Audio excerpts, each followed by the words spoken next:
saya meminta maaf kepada Presiden Pak Prabowo. Saya minta maaf terhadap rakyat Indonesia.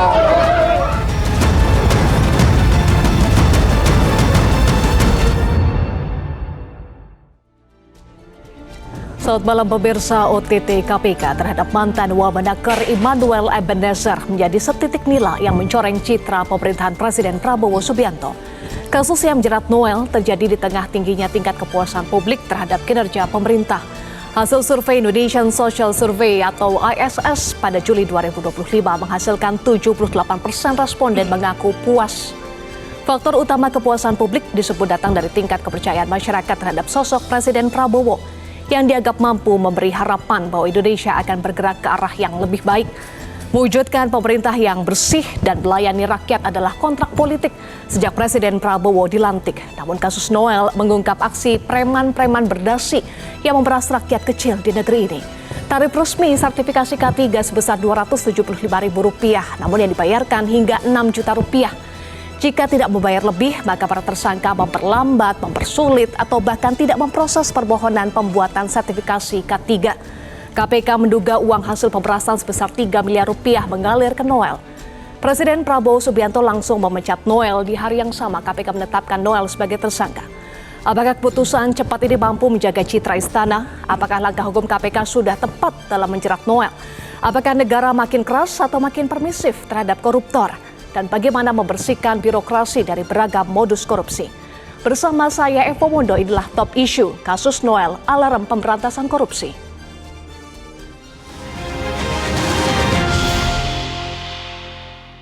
Ya, sudah hadir narasumber di studio Metro TV, anggota Komisi 9 DPR RI Irma Suryani Chaniago. Selamat malam Bu Irma. Selamat malam. Apa kabar? Alhamdulillah baik. Alhamdulillah. Sekretaris Jenderal Organisasi Pekerja Seluruh Indonesia atau OPSI, Timbul Siregar. Selamat malam Pak Timbul. Malam, terima kasih sudah hadir dan terima kasih juga sudah hadir di Studio 1 Metro TV Mantap Penyidik KPK Yudi Purnomo. Selamat malam Mbak. Selamat malam Mas Yudi dan pengamat politik Adi Prayitno. Selamat malam Mas Adi. Selamat malam Eva. Baik, langsung saja saya akan ke Pak Timbul. Pak Timbul, puas dengan penangkapan Noel dan oknum Kemnaker? Ya, ini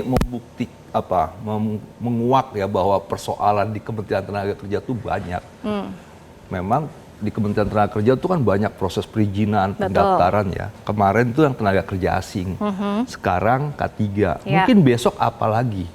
Karena memang banyak ya pendaftaran peraturan perusahaan, perjanjian kerja bersama, WLKP dan yang memang juga mitranya ya pengusaha. Banyak celahnya. Banyak celahnya.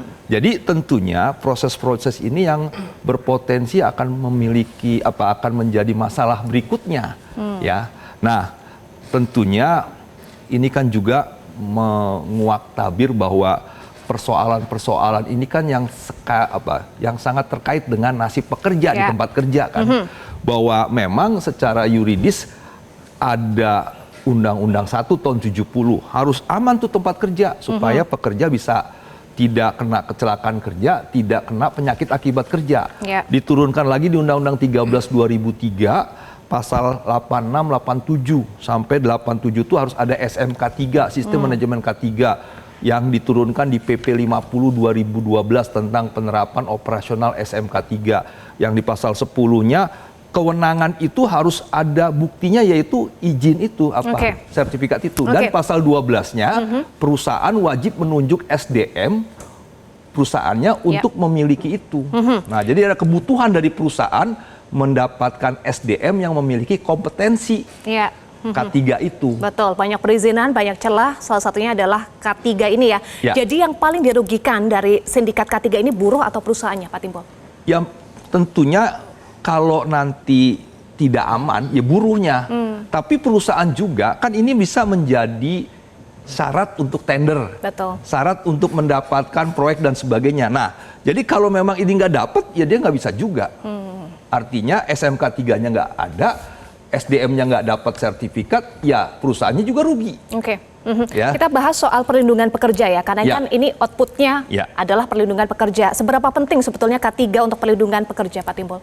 Sangat penting. Sangat penting. Dan itu kalau kita baca data secara sosiologisnya, angka kecelakaan kerja tuh tiap tahun meningkat. Betul. Ya, di 2024 462.241, naik dari 2023 yang 370.747. 2022 297. 2021 234. Jadi tiap tahun naik. Nah, ini kan artinya di tempat kerja pun belum tentu bisa memastikan pekerja itu aman. Baik dari kecelakaan kerja maupun penyakit akibat kerja. Akibat kecelakaan kerja, ada kecelakaan kerja yang memang bisa diobati. Ada juga yang cacat total, tidak bisa kerja lagi. Atau meninggal dunia. Nah, ini kan persoalan yang memang orang bekerja itu harus aman. Nah, kalau memang tidak aman yang berakibat pada tubuhnya dan sebagainya, ya artinya kan ini yang harus dikontrol oleh si pemerintah. Direktorat Jenderal Pengawasan Ketenagakerjaan dan K3 itu memastikan tempat kerja. Misalnya nih, sini instalasi listriknya apakah sudah masih baik atau memang harus diperbarui, diperiksa setiap saat, itu kan berkala. Untuk memastikan orang yang bekerja itu aman. Oke, itu sebetulnya adalah hak buruh ya, Bu Irma. Dari hak buruh ke komoditas korupsi, apa catatan Komisi 9 DPR RI? Kan begini, sebetulnya K3 itu kan penting sekali. Ya, jadi Kementerian Tenaga Kerja itu kan regulator ya. Buruh, pekerja, perusahaan kalau belum memenuhi standar K3-nya dengan baik, maka kemudian tidak dapat sertifikasi, kan begitu. Tetapi sertifikasi ini tidak boleh diperjualbelikan, karena ini hidup mati buruh, gitu ya. Bukan sekedar prasyarat, tapi ini adalah roh yang bisa melindungi kaum buruh loh. Syarat mutlak ya. Syarat mutlak.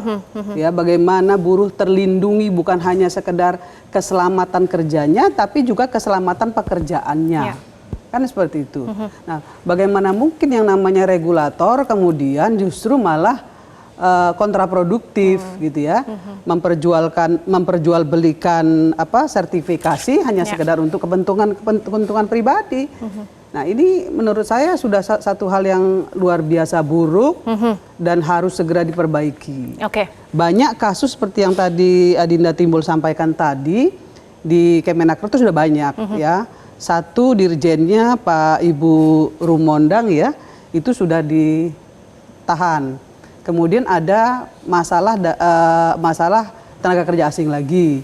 Harusnya ini menjadi cermin ya, menjadi perhatian dari Wamen ya, Noel, untuk tidak kejeblos. Mantan Wamen ya.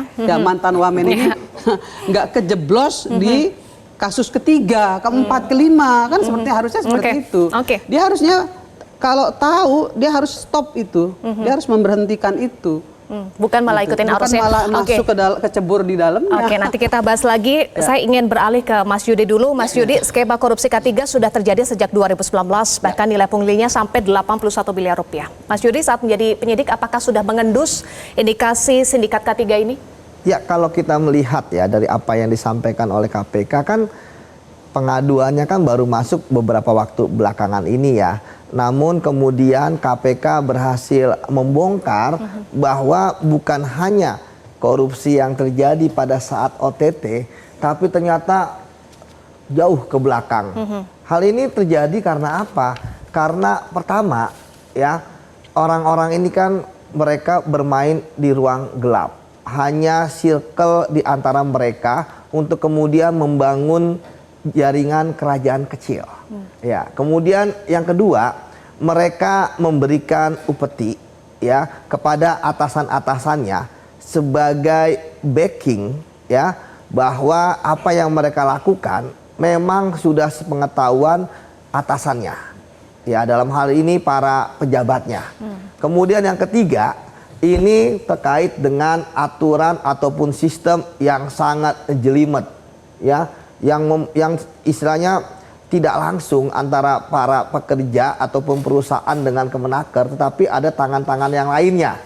Dan yang paling penting adalah bahwa aliran dana yang begitu besar. Pada saat OTT saja KPK berhasil mendapatkan 81 miliar. Tentu ini akan lebih jauh kalau kita melihat bahwa KPK menyampaikan 275.000 ya ternyata 6 juta. Ya. Kalau bicara 81 miliar, ya bisa jadi itu kan hanya berapa puluh ribu orang. Sementara kita tahu para pekerja kan mungkin ada jutaan kali Bang ya. Jadi istilahnya dalam OTT aja dapatkan seperti itu. Ini bagaimana? Jadi mengapa ini baru ketahuan sekarang? Itu dia pertanyaannya. Kenapa baru terungkap sekarang setelah 6 tahun? Karena ada pihak-pihak ya yang selama ini merasa bahwa mereka sudah terlalu dalam di perasnya. Akhirnya kemudian mereka melakukan perlawanan yang kemudian mereka menjadi whistleblower yang kemudian melapor kepada KPK.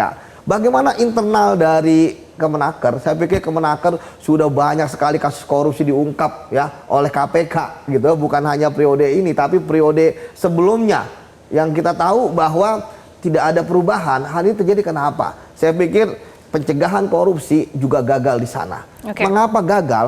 Karena pelakunya kita tahu adalah orang-orang kalau nggak nomor 1, nomor 2, nomor 3, ya kan, dirjen. Dan jadi ketika seorang pelakunya adalah yang pejabat tinggi di tempat tersebut, maka percuma kita ngomongin sistem anti suap, percuma kita ngomongin bahwa sudah ada sarana pengaduan, percuma kita ngomongin ada audit, atau kita ngomongin atau ada mitigasi risiko bahwa TKA ada izin, kemudian terkait dengan K3 juga ada izin bahwa ini adalah daerah rawan. Percuma. Kenapa? Kan tadi saya katakan bahwa pelakunya adalah atas. Nah, praktek-praktek yang pola seperti ini ya, sekarang ini kan polanya sudah jelas. Ternyata ada wamen yang terlibat. Ya, orang-orang ini yang di bagian bawahnya deputi, direktur sampai koordinator termasuk orang di bawahnya, ya, itu kan sudah menyiapkan uang. Nah, bisa jadi pola ini juga ada di sebelumnya seperti itu, Mbak. Nah, sekarang tinggal bagaimana KPK ya dengan yang saya tahu bahwa dalam OTT kemarin KPK menerapkan dari 14 yang ditangkap ya, ada 11 yang menjadi tersangka. Artinya 11 tersangka ini perannya benar-benar sangat signifikan. Kenapa Mbak? Karena dari pengalaman saya ketika misalnya ada OTT ya, kan nggak semuanya kita jadikan tersangka. Ya, kita jadikan tersangka kalau nggak dia adalah intellectual leader, dia adalah koordinator atau dia eksekutor. Yang kemudian pembuktiannya ya itu begitu kuat. Jadi perannya itu begitu sangat kelihatan. Seperti itu. Nah, jadi ketika kemarin 11 jadi tersangka, saya pikir tersangka-tersangka lainnya hanya tinggal menunggu waktu. Oke, jadi bisa lebih dari 11 tersangka ya. Saya ingin Mas Adi merespon juga karena kita selama ini melihat ya Noel rajin sidak, kemudian kita lihat videonya sering marah-marah nih kepada sejumlah perusahaan dengan dalih membela kepentingan buruh. Padahal dia tahu akar masalahnya di permainan K3. Tapi tadi Bu Irma sampaikan seolah terbawa arus. Artinya selama ini Noel pencitraan saja atau bagaimana, Mas Adi? Ya, bagi saya secara prinsip sebenarnya integritas menjadi pejabat publik itu penting. Kalau memang sudah tahu bagaimana soal sistem dan mekanisme yang melanggar aturan, semestinya itu dihindari. Saya termasuk yang meyakini pejabat publik itu paham persis bagaimana mencari uang, mencari dana yang tidak halal. Tahu persis, tapi integritaslah yang mestinya jadi rem. Imanlah yang mestinya memproteksi supaya tidak melanggar aturan. Oleh karena itu kalau kita mau jujur sebenarnya apa yang dilakukan oleh Bung Noel kan banyak diapresiasi. Karena dianggap membantu begitu banyak tenaga kerja yang selama ini memang terdiskriminasi dengan persoalan perusahaan. Oke, dalam hal itu publik tidak ada yang membantah. Tapi ketika ada persoalan soal bagaimana terlibat dalam kasus korupsi ini, seakan-akan apa yang dilakukan oleh Noel itu wassalam dan gak ada artinya.